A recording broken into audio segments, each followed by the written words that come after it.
Hello दोस्तों, कैसे आप सभी लोग। उम्मीद करते हैं आप सभी अच्छे होंगे। प्लीज़ इस चैनल को जरूर सब्सक्राइब कीजिए क्योंकि यहाँ पर आपको काफ़ी ज़्यादा इन्फॉर्मेटिव वीडियोस मिलेगी पूरे फैक्ट के साथ।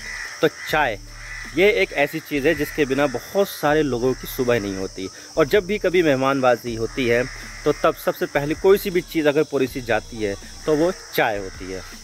और इंडियन कल्चर में चाय एक एसेंशियल आइटम्स के तौर पर ही माना जाता है, यानी कि ये एक एसेंशियल आइटम है। खाने पीने की तरह ही इसको भी एक एसेंशियल आइटम माना जाता है। और अगर हम चाय की बात करें तो दुनिया भर में दार्जिलिंग की चाय सबसे ज़्यादा बढ़िया मानी जाती है और ये अपने यूनिक टेस्ट के लिए एक अलग ही पहचान रखती है। लेकिन अगर हम एक्सपोर्ट की बात करें तो भारत इतना ज़्यादा एक्सपोर्ट नहीं कर पाता है। भले ही प्रोडक्शन बहुत ज़्यादा होता हो लेकिन एक्सपोर्ट नहीं कर पाता। लेकिन अभी हाल ही में रिसेंटली ही इंडिया ने चाय ईरान को और ताइवान को एक्सपोर्ट की थी, लेकिन उन दोनों ने ही चाय को वापस कर दिया, यानी कि उन्होंने रिजेक्ट कर दिया इंडिया की चाय। और दोनों देशों ने जो रीज़न दिया है चाय को रिजेक्ट करने का वो है MRL और फाइटोसैनिटरी। क्या होता है ये फाइटोसैनिटरी और MRL, आज इसके बारे में पूरी बात करेंगे पूरी डिटेल के साथ। लेकिन उससे पहले हम न्यूज़ आर्टिकल्स देख लेते हैं। Business standard, Iran Taiwan reject Indian tea shipment citing phytosanitary issues.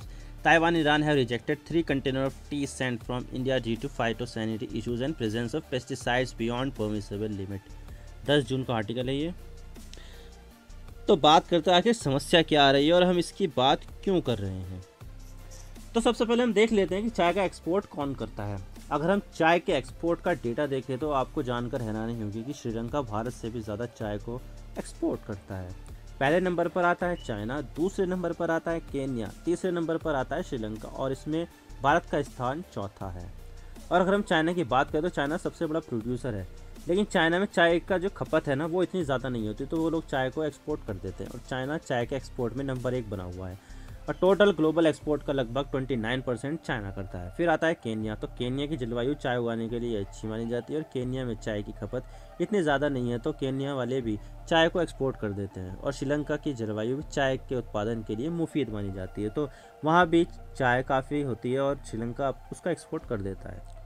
लेकिन अगर हम बात भारत की करें तो ऐसा नहीं है कि भारत में चाय का प्रोडक्शन कम होता है। भारत दुनिया का चाय का दूसरा सबसे बड़ा प्रोड्यूसर है। पहले नंबर पर आता है चाइना। आखिर देख लो चाइना चाय का सबसे बड़ा प्रोड्यूसर है, लेकिन अगर हम बात करें तो सबसे पहले अगर चाय जहाँ पर पाई जाती थी वो चाइना देश है। चाइना में सबसे पहले चाय का इजाद हुआ था, उसके बाद ही पूरी दुनिया में फैली है, फिर आई है भारत में और इस तरह से सारी दुनिया में फैल गई। तो भारत दुनिया का दूसरा सबसे बड़ा चाय का उत्पादन करता है। लेकिन भारत में चाय का एक अलग ही मुकाम है और भारत की जनसंख्या भी काफ़ी ज़्यादा है, तो चाय भारत में काफ़ी ज़्यादा पी जाती है और उसका डोमेस्टिक कंजम्पशन बहुत ज़्यादा है। तो भारत ने एक्सपोर्ट के मामले में इतनी ज़्यादा रुचि नहीं दिखाई है क्योंकि कंजम्पशन ही ज़्यादा है भारत का, तो एक्सपोर्ट क्या करेगा। लेकिन जब श्रीलंका के पास पैसा ख़त्म हो गया और उसके पास इतना पैसा भी नहीं बचा जिससे वह खेती के लिए खाद भी खरीद सके, तो श्रीलंका की सरकार ने खाद के इम्पोर्ट पर ही बैन लगा दिया। आपको तो पता ही होगा श्रीलंका में कितनी बड़ी क्राइसिस चल रही है और वहाँ पर लोगों के पास पैसा नहीं है, फ्यूल खरीदने के पैसे नहीं है, सरकार के पास पैसा नहीं है, सरकार भी बदल गई, वहाँ पर प्रधानमंत्री ने इस्तीफा दे दिया, तो वहाँ पर बहुत ज़्यादा पॉलिटिकल क्राइसिस भी आ गई है, इकोनॉमिक क्राइसिस तो है ही वहाँ पर। तो वहाँ पर खाद के इंपोर्ट पर बैन लगा दिया, तो खाद पर ही बैन लग गया, तो वहाँ पर जो खेती हो गई है वो ऑर्गेनिक हो गई। तो इतनी जल्दी तो ट्रांजिशन वहाँ पर इतनी जल्दी आ नहीं सकता कि भाई उनको आदत है फर्टिलाइज़र इस्तेमाल करने की, पेस्टिसाइड इस्तेमाल करने की, तो इतनी जल्दी तो वो जाएगी नहीं। तो इस वजह से यहाँ पर ऑर्गेनिक फार्मिंग जो है कैटास्ट्रॉफी फैलाती है, उससे कैटास्ट्रॉफी हो गया श्रीलंका में ऑर्गेनिक फार्मिंग से, और इससे श्रीलंका का जो एग्रीकल्चर प्रोडक्शन है वो नीचे गिर गया और श्रीलंका की समस्या और ज़्यादा बड़ी हो गई। तो यहाँ पर श्रीलंका की तरफ से हो रहे लो एग्रीकल्चर प्रोडक्शन के कारण भारत के लिए एक मौका बन गया चाय को एक्सपोर्ट करने का। तो भारत ने भी मौके का फ़ायदा उठाते हुए नए नए देशों को एक्सप्लोर करना शुरू कर दिया ताकि हम वहाँ पर चाय को एक्सपोर्ट कर सके, जहाँ पर ट्रेडिशनली श्रीलंका चाय एक्सपोर्ट करता था। और इस बार भारत के चाय बोर्ड ने चाय के एक्सपोर्ट का टारगेट ही 50% बढ़ा दिया। तो भारत ने चाय के एक्सपोर्ट के लिए नए नए देशों में मौके तलाशे और उनमें हैं ताइवान और ईरान।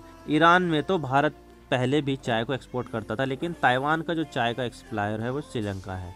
तो भारत के ऑर्डर मिला और भारत ने चाय को एक्सपोर्ट करना शुरू कर दिया वहाँ पर। लेकिन यहाँ पर जो चाय हमने ताइवान और श्रीलंका को भेजी थी वो वापस आ गई। ताइवान से 2 कंटेनर चाय को वापस आ गए और 1 कंटेनर ईरान से वापस आ गया। और इसमें जो रीज़न बताया गया है वो MRL यानी कि मैक्सिमम रेजिड्यू लेवल है। ये एक तरह की यूनिट होती है जिससे हम ये पता करते हैं कि किसी चीज़ में कितना पेस्टिसाइड या केमिकल इस्तेमाल किया गया है, और ये यूनिट फूड और बेवरेजेस आइटम्स के लिए लगाई जाती है। और ताइवान ने जो 2 कंटेनर को रिजेक्ट किया है उनमें क्विनोल्फोस परमिसेबल लिमिट से भी ज़्यादा पाया गया था, तो ताइवान ने ये रिजेक्ट कर दिया।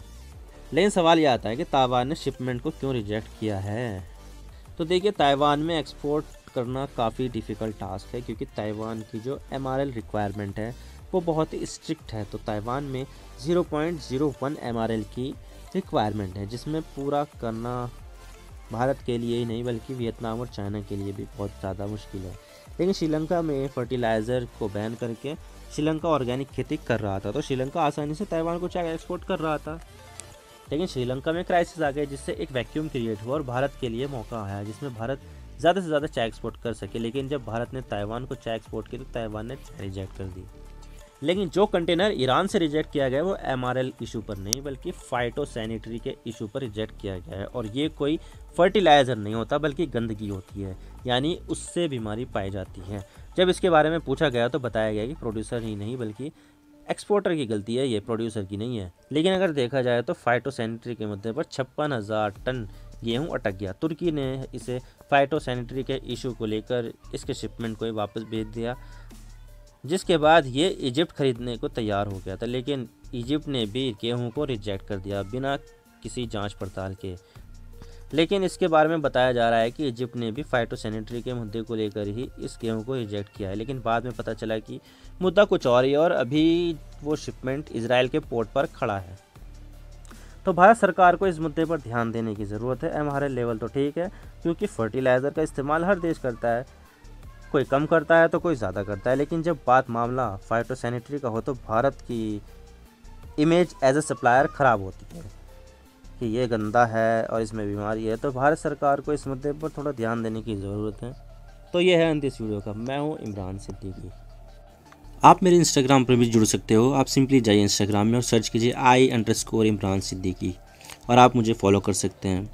इसके अलावा आप मुझे ट्विटर पर भी फॉलो कर सकते हैं, यहाँ पर भी सेम ही यूज़र नेम है I_इमरान सिद्दीकी। तो दीजिए मुझे इजाज़त, मैं मिलता हूँ आपसे नेक्स्ट वीडियो में। अगर आपको वीडियो थोड़ी सी भी पसंद आए तो चैनल को ज़रूर सब्सक्राइब कीजिए। Thank you for watching. I really appreciate your precious time. God bless you all. Now signing off.